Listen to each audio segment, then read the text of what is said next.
Anda masih bersama kami. Bagi Anda yang baru saja bergabung, kami kembali hadirkan 3 berita utama hari ini. Aparat Polres Morowali berhasil menangkap kawanan perampok bersenjata api di sebuah toko beberapa waktu lalu. Wakil Gubernur Sulawesi Tengah melakukan inspeksi mendadak dan menemukan adanya kenaikan harga bahan pokok jelang Natal.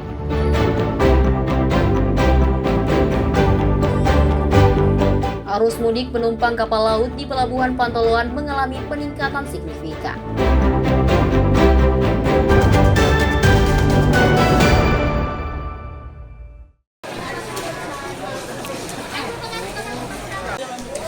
Arus mudik melalui jalur laut menjelang Natal dan Tahun Baru mengalami peningkatan signifikan.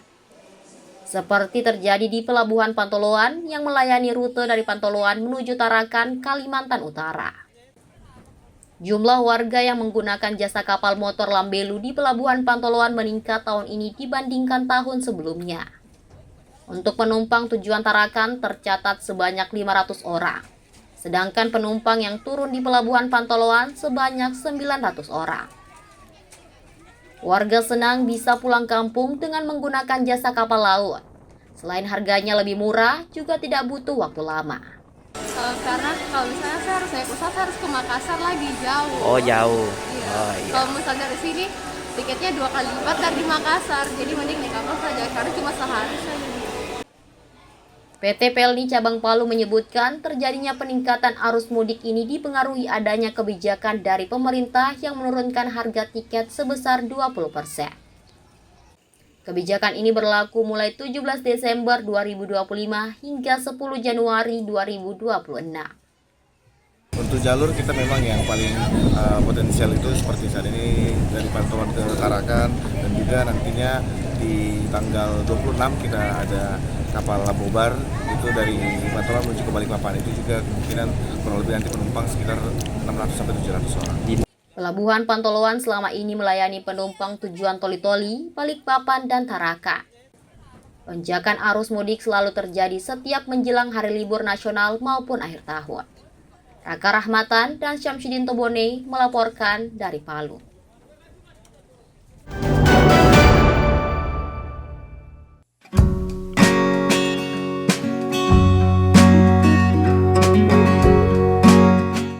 Tanaman anggur ternyata tidak hanya cocok tumbuh di daerah dingin, tapi juga panas. Seperti halnya kebun anggur yang ada di Kelurahan Duyu, Kecamatan Tatanga, Kota Palu, kini berkembang menjadi bisnis yang menjanjikan.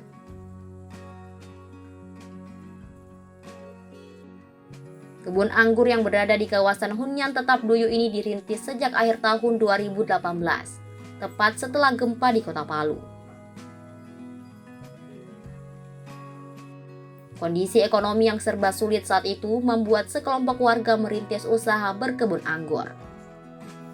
Di lahan yang tak begitu luas ini terdapat tanaman anggur jenis lokal maupun impor. Berkat ketekunan dan perawatan yang baik dari petani, kebun anggur tersebut berkembang dan memberikan penghasilan yang memadai. Permintaan buah yang berasal dari Asia Barat ini cukup tinggi. Untuk jenis anggur lokal dijual seharga Rp65.000 per kilogram.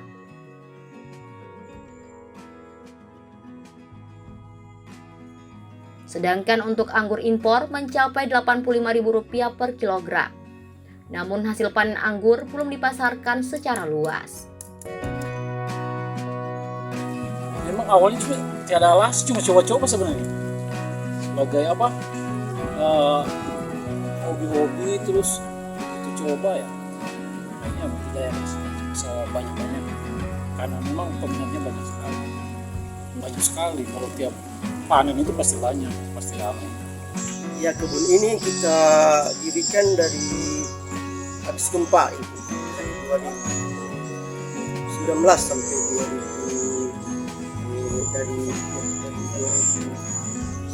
2021. Jadi ini kita dari gempa itu, jadi kita bingung kerja di mana sekarang ini, karena ini tempat kerja setengah mati waktu gempa. Jadi motivasinya dari Pak Ketuanya kita Pak Said Udin, dia bilang bagaimana kita kalau tanam anggur.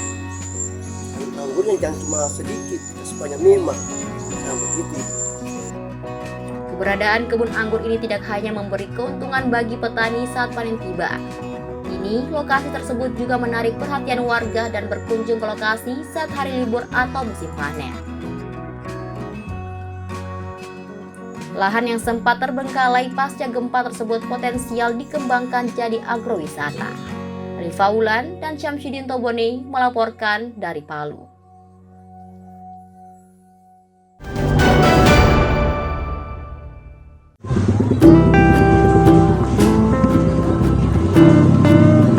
Sudah menjadi tradisi setiap menjelang Natal dan Tahun Baru, berbagai usaha kecil dan menengah muncul secara dadakan di pusat kota. Umumnya menjajakan kuliner tradisional yang disajikan saat perayaan Natal dan malam pergantian tahun. Seperti halnya di Jalan Maesa, Kota Palu, kini muncul kembali pasar dadakan yang disebut Pasar Bambu. Karena didominasi bambu sebagai bahan baku pembuatan kuliner khas.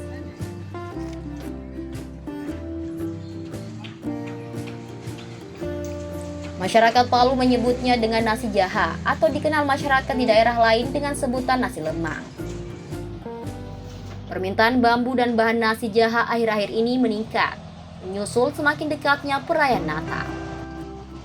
Para penjual menyebut pembelian bambu dan bahan untuk nasi jaha mulai banyak. Mereka bukan hanya warga Palu, tapi juga datang dari Kabupaten Sigi. Jual bambu, pasar bambu. Berapa satu ruas bambu di sini, Pak? 3.000 satu ruas per ruas itu nasi jaha. Kalau untuk yang besar ini, Pak, Itu daging tuh, bambu daging. itu berapa dia? 5.000 satu ruas. Sudah berapa lama di sini, Pak? Baru kemarin datang. Biasanya berapa lama kalau untuk pasar begini, Pak? Kami sampai tanggal 24. Kalau saya jual kangkung, daun ubi, daun nasi, lemon, ubi, pisang, daun mayana, daun lelem. Oke, Ibu ini dalam rangka apa ini sebenarnya, Bu? Ini dalam rangka Natal. Kita berjual ini kan Natal. Kita berjual. Kami namakan ini adalah Pasar Bambu. Yang kami adakan 1 tahun 2 kali. Tidak hanya bambu, di pasar dadakan tersebut juga dijual sayur-sayuran, kelapa, dan rempah-rempah. Harga bambu per ruas dijual seharga Rp3.000 hingga Rp5.000. Keberadaan pasar bambu tersebut tidak hanya sekadar tradisi tahunan, tapi sekaligus menjadi sumber pendapatan bagi masyarakat kecil. Mereka bersyukur bisa memanfaatkan momen hari raya untuk mendapatkan penghasilan guna membantu kebutuhan keluarganya. Julianus Kay dan Syamsuddin Tobone melaporkan dari Palu.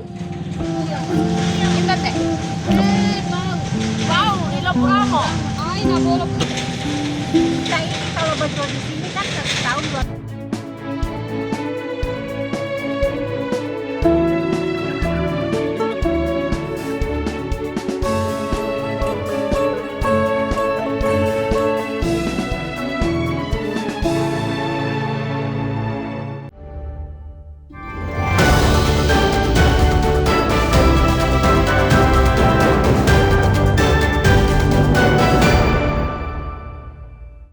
Informasi tadi menutup perjumpaan kita di Berita Daerah hari ini. Jangan lupa pastikan Anda subscribe channel YouTube Liputan 6 SCTV Daerah. Atas nama rekan yang bertugas, saya Agnes Gracia Nape berterima kasih atas kebersamaan Anda. Selamat beraktivitas, sampai jumpa. Songom Puasi Tabe.